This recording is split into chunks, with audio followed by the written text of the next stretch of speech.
Tensions are quietly mounting over a decision that has the potential to redefine Canada's air defense capabilities and reshape the relationship between Ottawa and Washington. As 2026 progresses, an unconventional idea has begun gaining momentum within Canadian defense circles, producing 72 Saab Gripen fighters domestically while limiting the number of American-made F-35s in the fleet. On the surface, this might seem like a simple procurement choice, yet it carries profound implications for sovereignty, technological independence, the defense of Canada's expansive Arctic, and the livelihood of roughly 12,600 Canadian aerospace workers.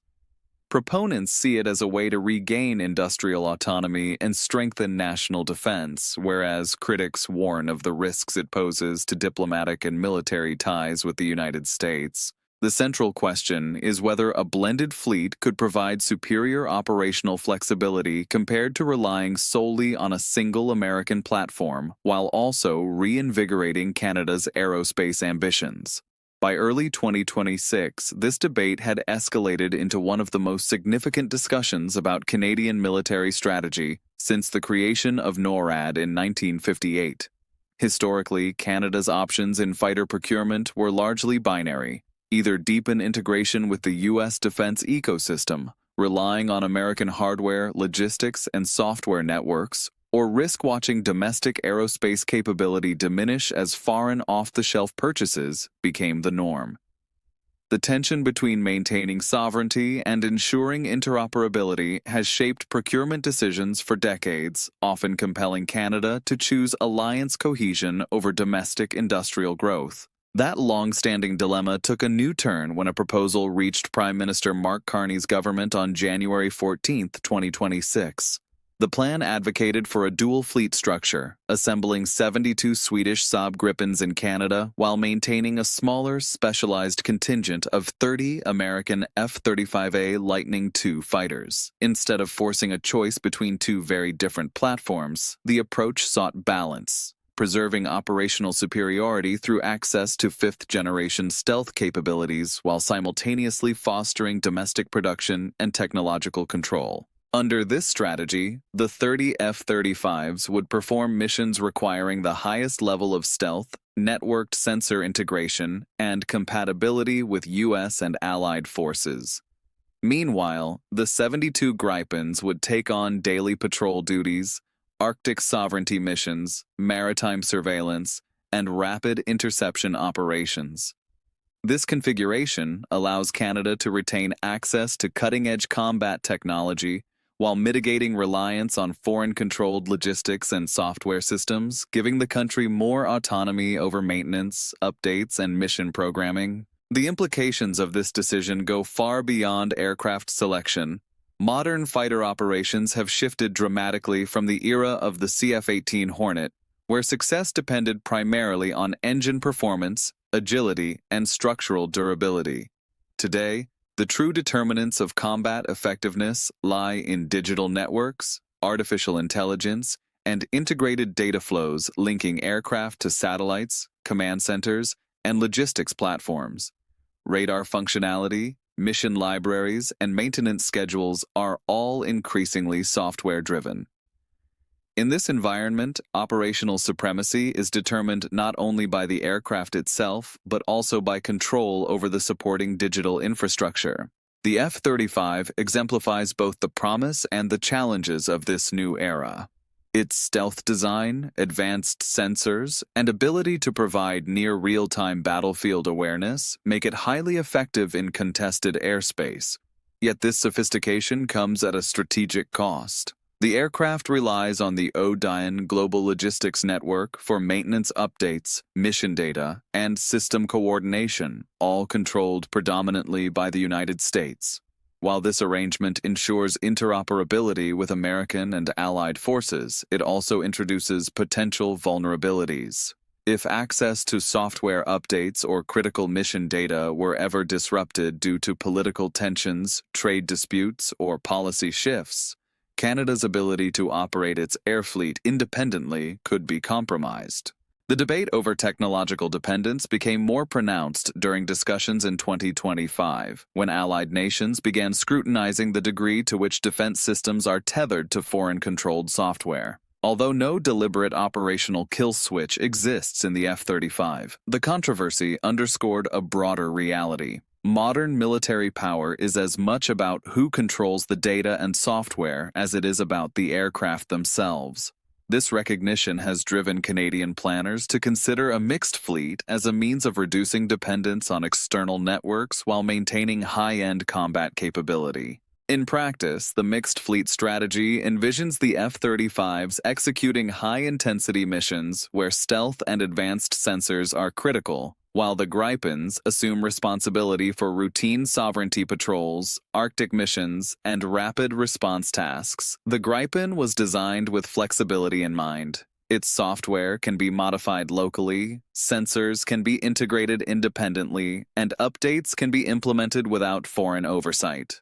For Canada, this means engineers and technicians could manage mission-critical systems entirely within national borders, ensuring operational control while fostering domestic technological expertise. Economic factors are also central to the discussion. Domestic assembly of 72 Gripens could sustain approximately 12,600 jobs, including around 6,000 direct positions throughout the 40-year life cycle of the aircraft. These roles would encompass engineering, software development, production, and systems integration, offering long-term stability for Canada's aerospace sector. The program also reinvigorates the domestic industrial base, allowing Canadian companies to participate in global aerospace supply chains and enhance their technical competencies. Established firms like CAE Inc., GE Aerospace, and IMP Aerospace are expected to play key roles in production, maintenance, and training. Historically, Canada's aerospace ambitions have been undermined by major program cancellations, most notably the CF-105 Aero in 1959. That decision marked a turning point in Canada's industrial capability, leading to decades of dependence on foreign aircraft.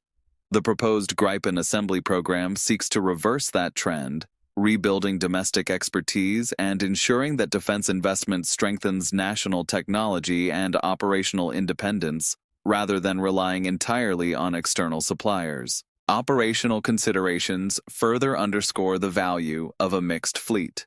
Canada's northern regions present extreme challenges. Harsh weather, remote bases, and long distances between airstrips make routine operations logistically complex. The F-35, with its delicate stealth coatings and sophisticated maintenance requirements, is ill-suited for daily Arctic patrols. Assigning these missions to the Gripens preserves F-35s for operations where stealth and high-end sensor fusion are indispensable while ensuring that northern airspace is consistently monitored. Gripens are designed to be serviced rapidly, even on improvised airstrips, and can maintain operational readiness in environments that would strain more complex platforms. Beyond operational efficiency, a mixed fleet opens new possibilities for weapons integration. F-35s rely primarily on the American AIM-120 AMRAAM, a highly capable system subject to export controls and software release schedules. Gripens, however, can deploy European-developed weapons such as the MBDA Meteor missile, offering extended range and sustained energy throughout flight. The combination allows Canada to leverage both American and European philosophies of air combat, merging stealth and sensor dominance with flexibility and maneuverability for distributed operations. The proposal also strengthens Canada's potential involvement in next-generation fighter programs, such as the Global Combat Air Program, a multinational initiative led by the United Kingdom, Italy, and Japan to develop sixth-generation aircraft. By producing Gripens domestically, Canada gains credibility as a contributor capable of providing industrial capacity and technological expertise, rather than merely purchasing systems. Operating both F-35s and Gripens provides Canadian pilots and engineers with exposure to multiple operational doctrines, preparing them for future platforms and evolving combat environments. Timelines for implementation reinforce this strategy. The first 16 F-35s are expected to arrive in late 2026 under existing procurement agreements. Simultaneously, the Canadian government's review of the Gripen proposal creates leverage to secure strong industrial benefits and access to mission software for domestic firms. By the end of the decade, the Royal Canadian Air Force could field a fleet of approximately 102 aircraft, 30 F-35s for high-intensity, stealth-dependent operations, and 72 Gripens for daily sovereignty, patrol, and rapid response missions. This arrangement reflects a strategic shift, balancing operational excellence, industrial revitalization, and technological independence. At the operational level, the differences between the two platforms are clear. F-35s provide unparalleled situational awareness, sensor fusion, and combat effectiveness for high-intensity missions, whereas Gripens offer the resilience, maintainability, and flexibility required for continuous operations in remote northern regions. Ground crews benefit from aircraft that can be rapidly serviced, rearmed, and returned to service even under extreme weather and limited infrastructure. Together, the fleet ensures comprehensive coverage of Canadian airspace while preserving the nation's most advanced capabilities for missions that require them. The mixed fleet also cultivates domestic technological expertise. Engineers gain experience managing mission software, integrating sensors, and overseeing logistics systems within Canada. Production facilities in Montreal, Toronto, and Vancouver would support the workforce while strengthening national aerospace capacity. In addition to enhancing operational readiness, the program contributes to economic resilience and ensures that future defense investment produces both military and industrial dividends. Ultimately, the dual fleet plan represents a nuanced balance between operational necessity, industrial revival, and national sovereignty. By combining 30 F-35s with 72 Gripens, Canada ensures access to world-class stealth technology, maintains a flexible and independent fleet for routine operations, stimulates domestic employment and technological innovation, and positions itself as a credible partner in emerging global fighter programs. This is more than an aircraft procurement decision. It is a deliberate effort to secure Canada's future in air power, defend its vast territory, maintain Arctic sovereignty, and contribute meaningfully to international aerospace collaboration, all while remaining a trusted ally to the United States and other partners.